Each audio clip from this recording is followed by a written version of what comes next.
which is what matters. Say you sent an interesting tweet about like new big 3. What was that about? Yeah, so I forget where it was coming from. Oh, the Billboard dudes.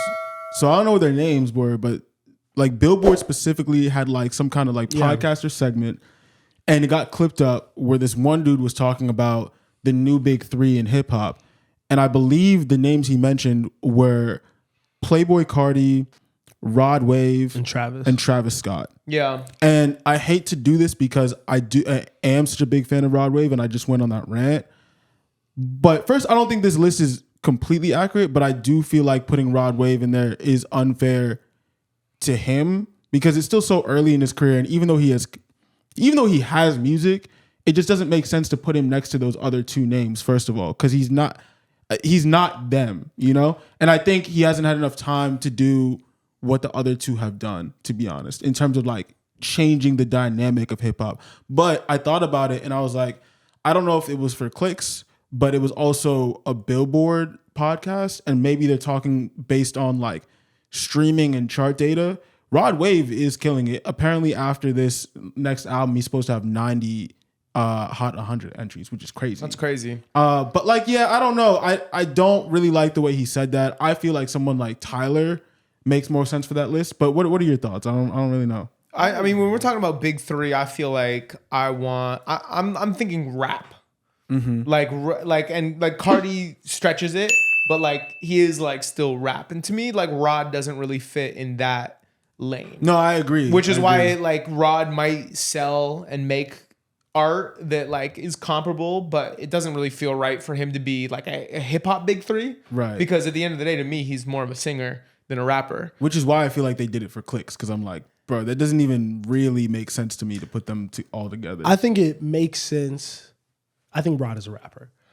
I think that like he's a rapper who can sing. I think putting him in there is 100% warranted. He's been putting out music since 2018. He has a lot of albums out. I think he's on par with them from like a number standpoint. You think he's more of a rapper than he is a singer? No, but I think he is a rapper. Like I think putting him in the genre of rap music, I think the production he goes over is rap type production. I think that he's in that.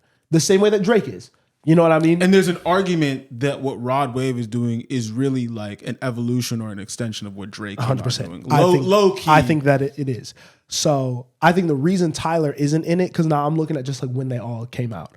Rod's first project was 2018. Cardi's first project was 2017. Travis was 2014. Tyler is 2011. So I think that the reason why maybe Tyler wasn't included is just because he's been out for so long. Because then at that point, like, you're getting with 2011 is like when Kendrick was even starting, you know what I mean? Yeah. Like you're still getting into that era a little bit, but if you're asking me my big 3 right now, if I have to be modern with it, I'm probably saying Tyler, Travis, Cardi. But I'm not mad if someone puts Rod Wave instead of Tyler. Just because I know so many people who don't really like Tyler. You know, but I do like everyone who doesn't like Tyler probably really likes Rod Wave. So not that I believe any of this, but I do feel like if you're talking about sales, and maybe overall the numbers are different, but first week, I believe Rod and Yeet are supposed to do about the same amount. Oh yeah, first week. Oh yeah. So like, does Yeet become a part of that conversation? Like, that's where I get lost. Is like that to me makes no sense. I think Yeet becomes like someone who's like next up. I don't think you make this conversation about numbers. I think it plays a role. But I don't think that's what the big 3 has ever been. Like, nobody's ever going to tell you J. Cole was moving units like some of his contemporaries. You know what I mean? But at a certain point, he was. Really? Yeah, bro. Yeah. I think J. Cole has a rabid... Like, I think that... I don't love putting a ton of stock into numbers, but I do think that for someone like Yeet, this makes it undeniable. Because you've seen so many people, even young niggas who seem like they got clout and all this shit, drop this year and haven't made noise like that. Him doing like 100K plus is pretty fucking crazy. Off an album with like, I didn't even see that much promotion for it. Yeah. He didn't even drop, did he even have a lead single? Like nothing. Like that's off the strength of his people really popping out and listening to his music. Yeah. Because you can't bullshit that. Like you can. That's a lie. Yeah. You can bullshit that. But ideally, I don't want to think that it's fake.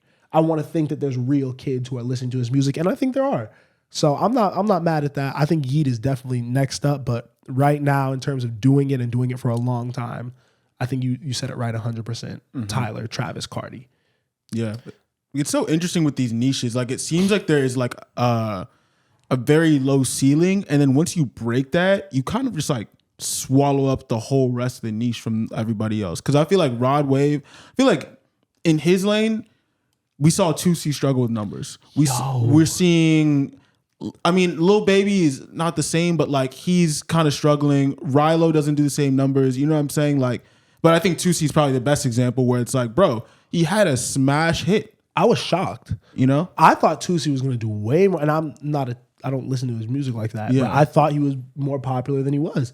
I thought he would have done like 50K. What he didn't do 20 or 30, right? He did like 16, and he said if he didn't do 20, he was gonna stop making music. Shut up. Don't fucking say that. Yeah, he's not gonna do that. But and I see the same thing with Yeet, right? I feel like that underground lane, they struggle to sell music. There's a lot of hype and a lot of clout and a lot of whatever, but like Yeet is doing way more numbers than anybody else. I mean, I think for the underground people, you're seeing the detriment of signing to somebody that's in the same lane and bigger than you. Because now there's like a ceiling. Like Ken Carson and Destroy Lonely can't beat Playboi Carti.